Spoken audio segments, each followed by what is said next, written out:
Tantor Audio, a division of Recorded Books, presents B is for Boss's Baby by Annie J. Rose. Narrated by Wayne Mitchell and Meghan Kelly. Chapter 1. Nick. "I'm not so sure about this, guys," Toby said, looking nervous. What's not to be sure about? Devon asked. The conference room rivaled many of the most well-appointed offices in Manhattan. I wouldn't settle for anything less. Usually the long, dark-stained table running down the center of the room was lined on either side with expensive suits and intense stares, but on that day only two people were sitting across from me, which only exaggerated the differences between the two. The men were a study in contrasts. To the right was Devon McKay, polished, sophisticated, and self-assured. He was a serious mover and shaker in the financial world and exuded confidence. And to the left was Toby Michaels. He, like an overgrown teenage nerd. Toby might have been a whiz with the software he designed and parlayed into a successful startup, but that wasn't doing him much good in our current situation. In reality, he looked totally out of his element, wading through the midst of the business negotiations. And that was exactly why I was there. The longer I sat in the conference room, the more I knew me being there was a good thing. My expertise was exactly what Toby's company needed. He was essentially flailing around without knowing what to do, and I was the ideal person to anchor him to the ground and help him reach his potential. Besides, the software he developed was the perfect fit for the application I had in my mind. This was a Captain Planet moment. With our powers combined, we could make a lot of money. Probably more money than Toby ever imagined making when he was tinkering around with the software. I wasn't the only one who knew the potential of us coming together. Devon seemed to recognize the benefit of cooperation and was doing his best to talk it up to Toby. After 10 years of knowing each other, Devon and I trusted each other and knew how to let each other do our thing. Right now, that meant sitting back and letting Devon do the talking. I sat back in my chair and watched him appeal to Toby and work on reeling him in. He talked up my successes and business prowess, trying to convince him it was in their best interest to team up with me. It was almost amusing listening to Devon rattle off the list of my accomplishments. He ticked them off with ease like he had memorized my entire curriculum vitae and the files for every one of my clients from the last few decades of me building my business, but it didn't yet have the effect Devon or I wanted. Despite everything Devon told him and the truly spectacular pep talk he'd unfurled since we met in the conference room, Toby remained hesitant. He wasn't totally convinced this was the move he wanted to make for his company. His green eyes flickered uncertainly back and forth between Devon and me. "I'm worried about giving up control of my company," he finally admitted, and that was my cue. Time to switch the approach and get me in on this conversation. Not at all. This will be a partnership in the truest sense of the word. This is not about me taking over or trying to force you out of what you've created. I know the work you've put into your company, but I also know the tremendous potential it carries. In this partnership, I will respect your input and at the same time act as a mentor to you. As you've just heard from Devon, I have extensive experience building companies and turning them into successes. Think of me as your hype man. The years I have on you have allowed me to learn, take risks, make mistakes, and grow from those mistakes. I've developed a deep understanding of what it means to run a truly successful business positioned not just for immediate results, but in the long term. You now have the opportunity to benefit from all of that. Rather than being at the very beginning and having to try to get your foot in the door, I can give you a hand and help you climb up. You won't have to make the same mistakes I did. You won't have to deal with the same stumbling blocks or setbacks. My experience and skill are now yours, and I'll be here beside you to help you develop, strengthen, and hone your own. Toby looked interested. I'd gotten his attention, and some of my strategic words had burrowed their way into his thoughts. It was time to clinch. What we're offering you here isn't some flash-in-the-pan moment in the spotlight. We aren't interested in momentary success or 15 minutes of fame, and I know you aren't either. You want to create something impactful. You want to build a future. You want to have the work you put in now pay off for years to come, and in ways you haven't yet thought up. We understand that, and we want to help you achieve it. I give you my personal assurance everyone here will come out with more than agreeable profits. Devon smiled widely. Well, there you go. I personally see no downside to this proposition. Not every new business owner has someone like Nick willing to help them along. This is a huge opportunity, something that will propel your business in the right direction and ensure you stay on that path for years to come. I held out my hands like I was showing there was nothing left on the table. It really is the best of all worlds for both of us. Toby stared at me for a few more seconds, processing what I'd said, and then let his shoulders drop. I had him. All right, he said, but I don't want a standard contract. The language in it needs to be very specific to preserve my authority in this as well. I smiled and gave him a single agreeing nod. Absolutely. I don't deal with standard contracts because there is no such thing as a standard agreement. Like I said, we are working together here to create the best situation for everybody involved. Of course, you will be able to review the contract thoroughly with your attorney before signing and bring up any concerns you may have with the language so it can be modified. I will personally go over it before giving it to you to make sure it is acceptable, I said. Standing, I extended my hand across the table. Toby stood and took it, finally cracking a smile as we shook on the fresh new deal. I gestured toward the door of the conference room and waited as they walked around the table so I could escort them out. Devon lagged slightly behind Toby, letting the younger man get ahead while he stayed back with me. When Toby was far enough in front of us, Devon slapped me on the back and grinned. Well done, buddy. I look forward to making an obscene amount of money with you, he said. I laughed. Sounds good to me. Let's go get a drink to celebrate. Devon and I had spent many a long night out together, divided between celebrations and drowning sorrows. The nights were heavier on the sorrows 10 years before when I was going through my divorce. It had been a while since we'd gone out for a drink, but I figured this was as good an excuse as any. Devon shook his head. Can't. It sounds great and this is definitely something to celebrate, but I've got to get home. I've got a very pregnant wife at home, and she doesn't take kindly to me spending long nights at the bar. I laughed, and it was my turn to clap him on the back. Congrats, man. You get home and take care of her. Bring her some pickles and ice cream, I said. Devon scoffed. If only her cravings were that simple. Right now she's on an Indian food kick, but only one dish from one restaurant from one part of the city. But you'll do it for her, any time, day or night, he confirmed. Then you better go so you can bring some home to her. We'll catch up soon, I told him. After seeing Devon out of the building, I used my private elevator to return to my office. True to my word, I intended to make sure the partnership contract between my firm and Toby's company would be favorable. I didn't need to try to screw him out of anything or deceive him in any way. His software had the potential to be extremely valuable to me. Giving him a say and propping him up as the continued lead of his company didn't threaten that. Besides, the happier I kept him, the harder he would work to continue churning out development to increase our profits. Sitting at my desk, I opened a document on my computer to start drafting out the bare bones of the partnership contract. When I was finished, I'd send them along to the legal department for fleshing out.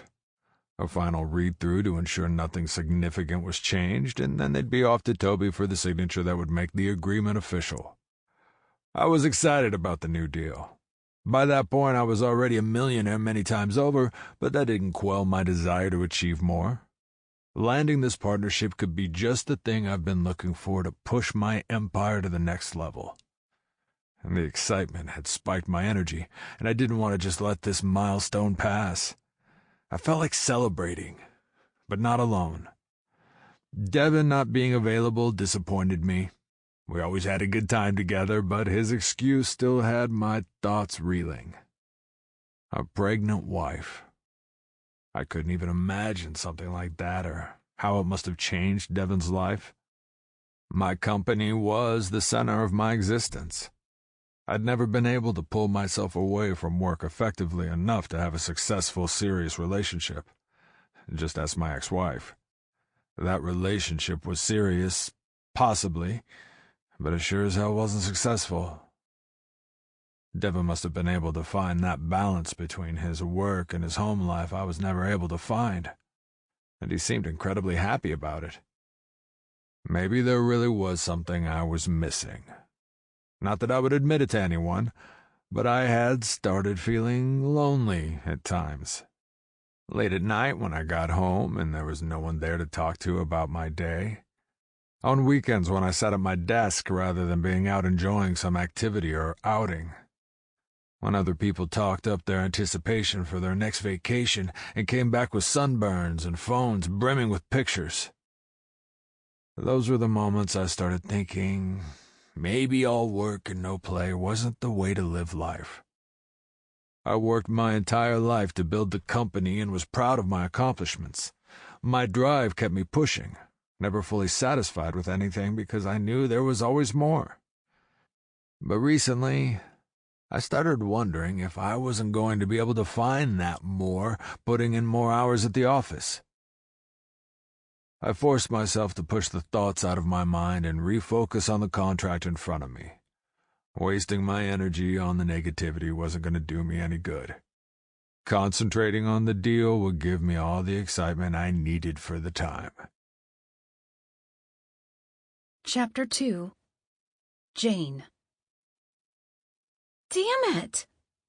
I threw down my brush and let out an exasperated sound somewhere between a growl and a deep exhale. Raking my fingers back through my hair in a huff, I glared at the canvas in front of me. It wasn't turning out as planned. I could almost trace exactly when it all went to hell. My change in emotion completely threw off the painting.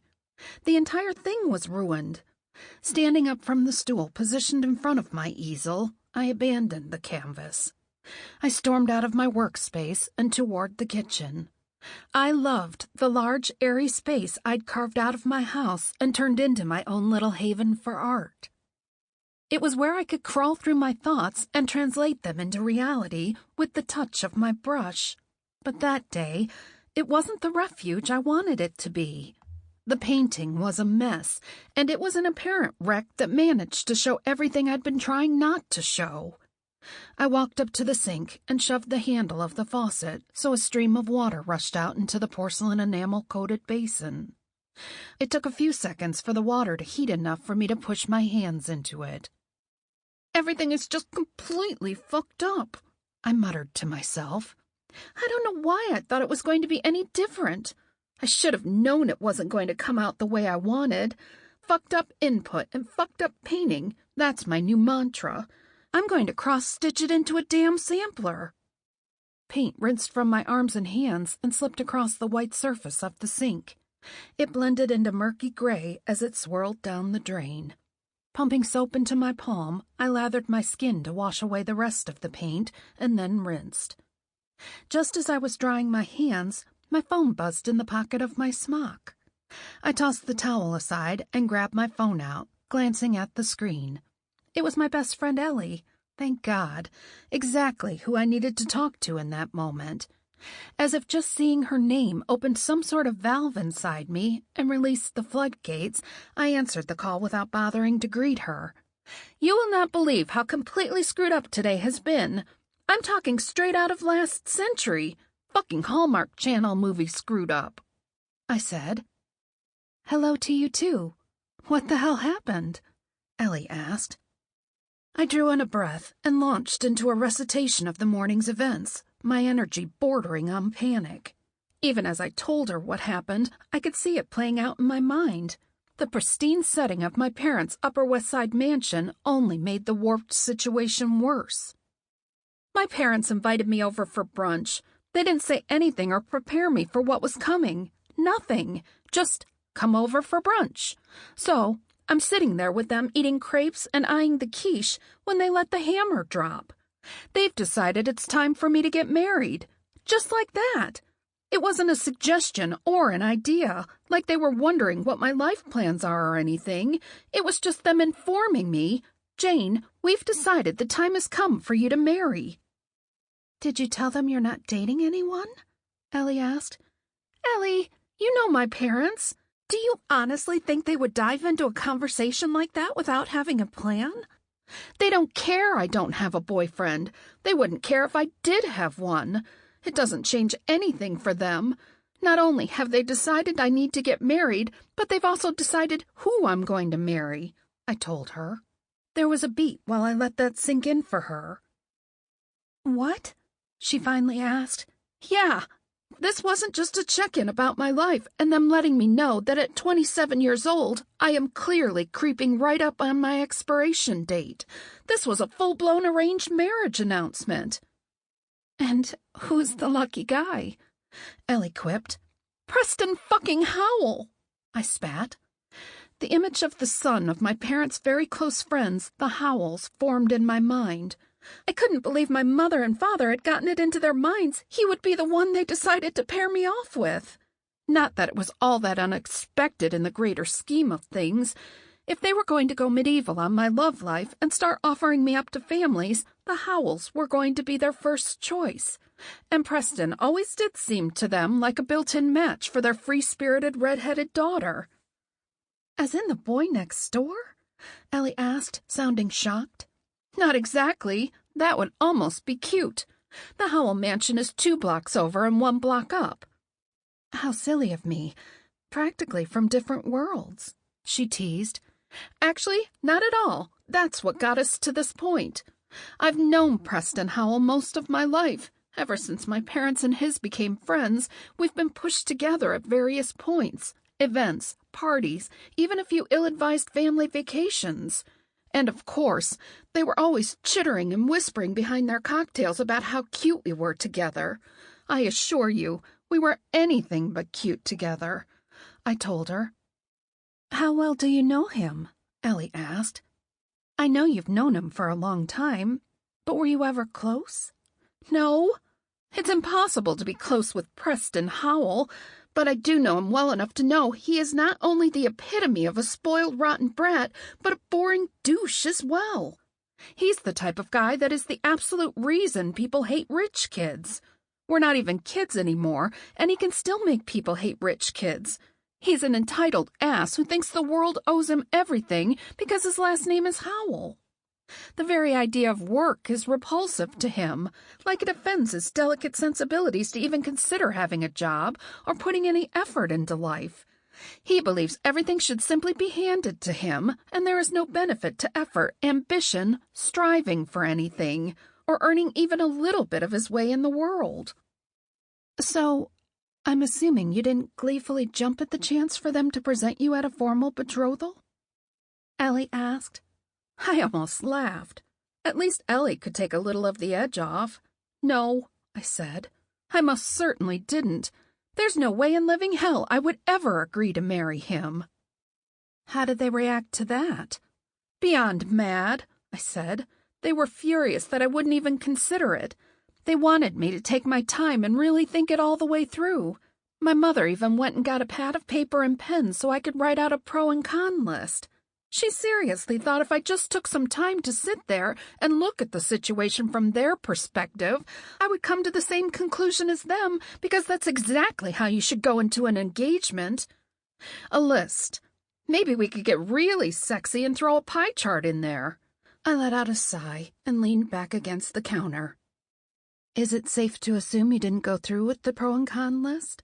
Ellie asked. "Yes, it is. I figured it wouldn't be productive to write con. He's an arrogant, self-absorbed, dull-as-toast prick, and I'd end up choking myself with his Prada tie before our wedding night was over. Pro, If I agree to marry him and then get into a horrific accident that robs me of my looks, senses, faculties, and functionality, he would still be obligated to me. Yeah, that probably wouldn't have gone over too well, she agreed. As it is, my fairly adamant refusal to even talk the situation through didn't go over so well, I informed her. What happened? They threatened to cut me off financially if I didn't agree to marry Preston. Well, shit, she said. Shit indeed. So I did what any sophisticated, worldly, self-respecting woman of means would do in a situation like this. I flung myself dramatically onto the chaise lounge in the living room and declared I would rather starve in the streets as an artist than marry the likes of Preston Howell. I said. Ooh, that a girl. Way to stick it to the man. Ellie suddenly sounded like she was several feet away, and there was an enthusiastic round of applause, which meant she likely put me on speakerphone. I could only hope she wasn't somewhere public where other people were listening in on my life crisis. I am so proud of you for standing up to your parents. I know that had to be hard for you, but seriously, what are you really going to do? Because starving doesn't sound like much fun. The sudden shift in her tone made me sigh. She was right. Starving in the streets had a certain romantic ring to it, and I was sure I'd be immortalized in a full range of folk mediums, from chalk drawings on the sidewalk to songs sung around the fire pit, but that wasn't exactly what I had in mind when I looked into my future. I don't really know, I admitted, but I think it likely involves getting a job. Like a job? A real job? Ellie asked. It was a legitimate question. Yes, only I'm not sure exactly how to go about doing that. I've never had a job before. I don't know where to start, I said. Don't worry, I've had jobs before. I promise I will help you. In fact, her voice trailed off, and I could almost see the smile stretching across her freckle-sprinkled face. I might have a lead on a job you would be perfect for, considering your art background. She filled me in on a position with the marketing department she'd learned about through her husband, Devin. It sounded like an amazing opportunity, but nerves made me hesitant. I'm afraid I won't know what to do when I get there. Do I clock in? Is that still a thing? Do people still do that? Like on a big time clock? I saw that in a movie once, I said. Was that movie 9 to 5? She laughed. Just calm down. You're going to be okay. Everything is going to be just fine. You are strong and smart and resourceful and creative, and when I've gone through enough adjectives to make you feel better about the whole situation, just let me know. I laughed. I think I'm good. Okay, you are. You are good, and you're going to be even better. You're taking control of your life, and it's going to be fine, she said. Thank you, Ellie. The call ended, and I held my phone to my chest, going over the conversation in my head. My thoughts then drifted back to my brunch with my parents and the showdown over my future. I wondered if I was really making the right decision. I had always been wealthy. I was born into an affluent family and raised in the bubble of wealth. I'd always had whatever I wanted without even thinking about it.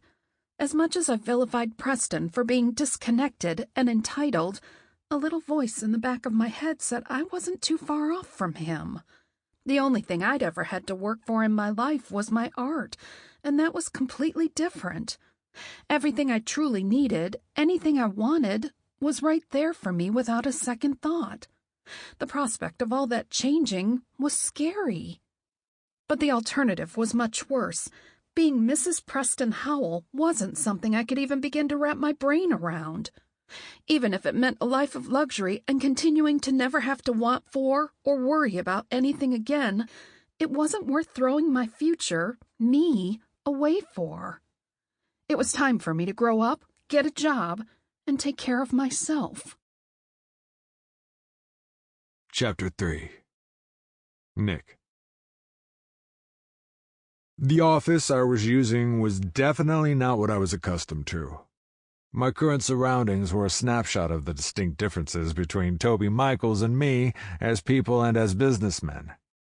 While I leaned toward the sophistication and luxury of dark wood, leather, and strong accents, Toby's style was sleek and inspired by the technology he loved. Desks were clear acrylic, chairs slopes of ergonomic fabric. Yoga balls tucked into metal hoops with legs set in the corners of the offices to offer an alternative to the more conventional chairs.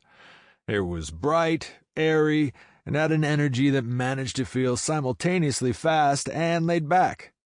I could only imagine what the company was going to be like when we cultivated it to the point of needing even more employees. It wasn't my style, but if it fit Toby, then it didn't really matter if it fit me. I wasn't there to take over and change his company. I was there to turn it into something incredible that would benefit both of us in spades. And to do that, I needed to have space to do it, so I commandeered an office where I could hold the meetings I needed, and that morning it was with Ethan, the marketing director, and his assistant Maddie. Branding is critical, I told them. If this company is going to break through and stand out against the competition, it's going to be all about recognition and appeal. Everyone has a brand these days. You're nothing without one, and we need to find Toby's. I completely agree, Ethan said. It's not enough to present the quality of the software or the benefits it can offer to the consumer. We have to find a way to make the company appeal to the consumer as part of their daily life. It needs to be immediately recognizable and reliable. Yes, I said, pointing at him with the tip of my pen. Reliable. Too many companies these days are trying to refresh or reinvent themselves and appeal to all sorts of different demographics, depending on what they think at any given moment. It can give them little bursts of relevance, but in the end, it makes them look shaky and like they're trying too hard, as if they don't know themselves. We need to make sure this company looks strong, secure, and fully established within the brand. Toby's been trying to get this thing off the ground for a few years now, so we need to come at this from a couple different angles. What do you mean? Maddie asked.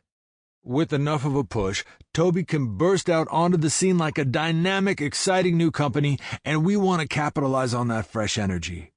At the same time, the company has been around for a while. We don't want to pretend that time doesn't exist. It's all about leveraging the experience while demonstrating new initiative and commitment to staying on the cutting edge. We want the customers to appreciate the fresh perspective and also the grounded knowledge. Getting the brand out there and getting it noticed is key, I told them. That sounds great, Ethan said. I'd like to show you some of the things we've been working on if you'll come with us to the marketing department. There are some preliminary sketches and a few ideas we can develop. Absolutely, let's go, I said. Ethan and Maddie walked with me to the marketing department and led me into Ethan's office, where several large storyboards sat on the desk. He picked up the first and offered it over to me. I glanced at it, nodded, and reached for the second. They're just a few ideas, some initial concepts to go on, the marketing director said. I looked over the rest of the sketches, then went back to the first and looked over them all again. They were actually very good, much better than I was anticipating. I'm impressed, I told them. These are good. They are more artistic than I'm used to seeing, especially at this stage of the development. Maddie grinned. I'll bring in the artist. She's a new employee but has incredible talent. She left, and a few moments later returned. I glanced up and was struck by the woman beside her. The artist was stunningly beautiful, and I couldn't take my eyes off her for several long seconds. Impeccably dressed and elegantly groomed, she was the picture of professionalism, far more polished than I expected for an artist. Now I was even more impressed, but for completely different reasons. This is Jane. She's the newest employee in the marketing department. Jane, this is Nick Nygaard. He's the head of the company we merged with, Maddie explained. Jane nodded and held out one graceful, perfectly manicured hand. It's nice to meet you, Mr. Nygaard, she said. Her voice made my stomach tighten, and the smooth softness of her hand in mine made me want to feel much more of her skin. My instant attraction to her surprised me. Sample complete. Ready to continue?